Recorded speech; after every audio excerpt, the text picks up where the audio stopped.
Ouedzane, Histoire et Révélation. D'après les historiens, Abdallah Chérif fut un grand sultan du XVIIIe siècle. En 1765, il fonda le port d'Essaouira, Mogador. Il conclut avec Louis XV un traité de paix et d'amitié. Très pieux, il fit construire des mosquées et des médersas, et il distribua des cadeaux aux étudiants. En 1727, il fonda la Zaouïa, confrérie religieuse, d'Ouedzane avec son célèbre minaret octogonal. Ouedzane est une des plus anciennes villes du Maroc, elle est considérée ville sainte par les Marocains musulmans, ainsi que par les Juifs, qui y viennent de nos jours pour se rendre sur le tombeau de leur rabbin Ben Diwan faiseur de miracles entre guillemets situé à Agène, 9 km de la ville. Les musulmans, eux, consultent le shérif d'Ouedzane sur les questions d'ordre moral et religieux, ainsi que pour des problèmes de santé et du baraka. Le shérif d'Ouedzane est élu par des oulémas savants religieux entre guillemets, il est le chef de la Zaouïa, il a toujours joué un rôle spirituel et politique très important dans la vie du pays, surtout entre le XVIIIe et le XIXe siècle par ses relations politiques et commerciales avec les Européens, et les Français en particulier. En 1873, le shérif Abdeslam épousa l'anglaise Miskin. Il était pour le moins l'égal du sultan du Maroc, il aurait disposé de 500 000 adhérents dans la seule province d'Oran en Algérie, où il se rendait périodiquement pour recueillir des offrandes des indigènes avec la permission des Français, et il aurait eu le tiers des populations marocaines sous son influence. Sous le protectorat, la résidence française se servait du mythe religieux du shérif d'Ouedzane pour maintenir l'ordre quadrillé par l'armée d'occupation, c'était un État dans l'État, une sorte de Vatican, une politique des confréries inaugurée par le ministre Ordega, envoyé à Tanger le 6 décembre 1881. Sa politique fut suivie par presque tous ses successeurs au Maroc et apparemment jusqu'à ce jour. En 1876, on se servait du shérif d'Ouedzane pour opprimer les rébellions à la frontière algéro-marocaine. Et le gouvernement français, en remerciement de ses services, l'avait nommé, en février 1876 grand officier de la Légion d'honneur. Il fit alors graver sur la façade de son palais l'image de l'ordre national français. Il menait une vie de gaspillage et peu édifiante. Ses rapports avec le sultan du Maroc ont souvent été tendus, en 1873 il y eut quasiment une rupture, mais une réconciliation fut ménagée par les Français. En 1879 il fut soupçonné d'avoir comploté avec le gouverneur de Ceuta, ville marocaine occupée par l'Espagne jusqu'à nos jours. À la fin de 1883, Abdeslam sollicitait la protection des Français, pour réussir l'exploitation de ces azibes, propriétés du shérif, qui regorgeaient de houille, de cuivre, de pétrole mais qu'il ne pouvait exploiter que sous la juridiction française. Être placé sous celle-ci résolvait entre autres pour le shérif d'Ouedzane ses difficultés politiques et administratives avec le Makhzan. Dans les années 30, le shérif d'Ouedzane fut un passionné de chasse. Il rencontra un certain monsieur Mohamed Chaoui Zeraïdi, mon père, qui était aussi chasseur et qui avait un négoce à la place Maganaa, l'horloge en marocain, actuellement nommée place de l'Indépendance. Monsieur Chaoui s'occupait également de l'éclairage public, qui fonctionnait à l'époque aux lampes à pétrole.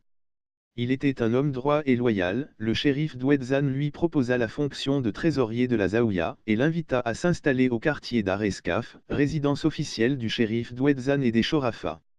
Les deux hommes sont devenus des amis intimes, alors monsieur Chaoui accompagna le shérif partout dans ses voyages au Maroc, c'était son meilleur ami, et il l'a même sauvé d'une attaque de sanglier qui le chargea par derrière dans une partie de chasse. Toutefois, orgueilleux comme il était, le shérif avait déclaré que ce n'était pas nécessaire car il allait abattre le fauve lui-même, mais mon père lui avait ironisé, « Ah bon, t'inquiète, la prochaine fois je te laisse l'occasion. » L'anecdote avait fait rire tout le monde. Ma mère me racontait que mon père disposait dans son coffre de fonds très important de la Zaouïa. Un jour elle lui a suggéré de mettre un peu de côté en cas de coup dur, mais mon père s'est mis dans une colère noire. En effet le shérif avait beaucoup d'estime pour lui et pour sa famille, au point même de choisir les prénoms de tous mes frères et sur ce qui fut une grande marque d'honneur de la part des sultans, excepté moi qui suis venu plus tard dans les temps durs le 24 décembre 1960. Le shérif d'Ouedzane était à l'époque trop sollicité par les Européens et surtout les Français qui venaient le visiter chez lui à la Zaouïa, où il leur organisait des festins dignes des 1001 nuits, et des parties de chasse et des safaris au sud du Maroc auxquels la présence de mon père était indispensable, car il était aussi chargé de l'entretien des armes du shérif. Le résident général Augustin Guillaume rendait souvent visite au shérif d'Ouedzane dans la Zaouïa pendant cet âge d'or, et pour la famille Chaoui c'était tout simplement la Dolce Vita. En 1952, le sultan du Maroc Mohamed V entama la grève de la signature des Daïrs, décrets royaux que les Français l'obligeaient à signer. Par conséquent, l'année finit dans un bain de sang, le peuple marocain s'étant révolté dans tout le pays et étant passé à l'action violente pour réclamer son indépendance. Le gouvernement français décida d'envoyer le sultan en exil avec ses femmes et esclaves, et de le remplacer par son oncle. Le ministre Georges Bidault joua un rôle important dans cette mise en scène, alors que François Mitterrand, ministre délégué au Conseil de l'Europe, s'opposa à cette décision et démissionna sur le champ. Au Maroc, l'association Présence française qui soutenait le sultan exilé, et de nombreux intellectuels en métropole, comme François Mauriac ou Louis Massignon, trouvèrent indigne de la France ce coup d'État déguisé et informèrent l'opinion publique sur la dégradation de la situation. Des résistants marocains isolés et des mouvements organisés se livraient à des attentats contre les Français. La violence et les horreurs étaient partout. Un soir, mon frère qui était en visite chez ma tante, fut coincé et rattrapé par le couvre-feu, mais dans la famille Zeraïdi, il n'y a que la mort qui peut séparer un père de ses enfants. Sur son chemin, une patrouille de soldats français ordonna à mon père de s'arrêter, et devant sa détermination et son indifférence à leurs ordres, le chef de la patrouille ordonna à ses hommes de baisser leurs armes. Ma mère angoissée qui attendait à la maison avait juste le temps d'ouvrir sa fenêtre pour guetter le retour de mon père et mon frère. Elle fut de suite visée par le fusil d'un soldat. Abderrahmane Touijeri, mon cousin patriote résistant de la première heure, s'engagea dans la résistance armée dans le mouvement populaire avec Majoubi Ardan qui deviendra ministre sous le règne de Hassan II.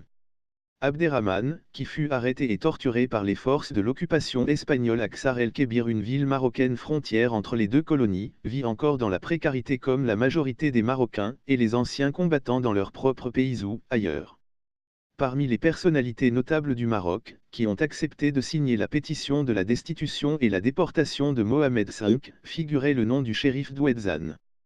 La rumeur étant parvenue à la connaissance de mon père scandalisé et choqué, il décida de rompre toute relation avec le patron d'Ouedzane. 3 jours plus tard, le shérif lui envoya ses collaborateurs pour savoir ce qui se passait et l'inviter à discuter avec lui. La réponse de mon père fut claire et sans détour: allez lui dire que Chaoui ne veut plus avoir affaire avec celui qui a trahi son Dieu, sa nation et son roi. Ma mère, qui redoutait la réaction de l'homme le plus puissant d'Ouedzane, trouva l'attitude de mon père imprudente, bien qu'elle n'aimât pas non plus celle du shérif, mais pour mon père comme pour les patriotes marocains, la nation est sacrée et on ne badinait jamais avec la foi. Sans surprise, les représailles furent sans merci. Mon père fut arrêté et incarcéré au commissariat d'Ouedzane par les forces de l'occupation française, après avoir expulsé sa famille de la Zaouïa, et confisqué son négoce. C'était la fin d'une belle vie pour ma famille, et le début d'un périple à perpétuité. Ma mère, qui a su rester en bons termes avec les Chorafas, sollicita l'épouse du shérif d'intervenir auprès de son mari pour faire libérer mon père, qui était tombé malade en prison. À sa sortie, l'homme fut anéanti par l'injustice et surtout la déception, car même après le retour d'exil de Mohamed V et l'installation du nouveau gouvernement, cela ne changea rien à la situation. Le shérif, craignant la réaction du Magazan, fit passer ses collaborateurs et ses proches pour les propriétaires de ces azibes. Alors que ma mère faisait le ménage chez les Chorafas pour nourrir ses 5 enfants, mon père mourait, seul dans son lit, après des années de lutte contre la maladie, le 30 septembre 1963, dans sa maison numéro 9 rue Chaouni, quartier Beni Mansoura, qu'on devrait d'ailleurs intituler un jour rue Chaoui, en sa mémoire. Avant sa mort, mes 2 tantes me racontaient qu'il disait souvent: l'homme libre se fait fondre comme l'or pur. Les morts savent pourquoi ils sont morts, les vivants eux s'en moquent. Aujourd'hui, et pendant que les croyants juifs et musulmans continuent à se recueillir sur le marabout du rabbin et du shérif, la tombe d'un certain monsieur Chaoui a disparu comme les millions des militants et des combattants marocains, et pendant que les descendants des traîtres se la coulent douce au détriment du peuple, les enfants des braves résistants et honnêtes gens crèvent la dalle dans leur pays comme à l'exil. La mort a fini par frapper à la porte de la Zaouïa, et malgré ses miracles, le shérif d'Ouedzane disparut comme tout le monde en laissant derrière lui ses fortunes à ses collaborateurs et ses sbires. Ma mère, qui reprochait à mon père notre souffrance, disait toujours que si mon père avait su profiter de la situation, dans la mesure où il était le meilleur ami du shérif, nous ne serions pas aujourd'hui dans ce marasme.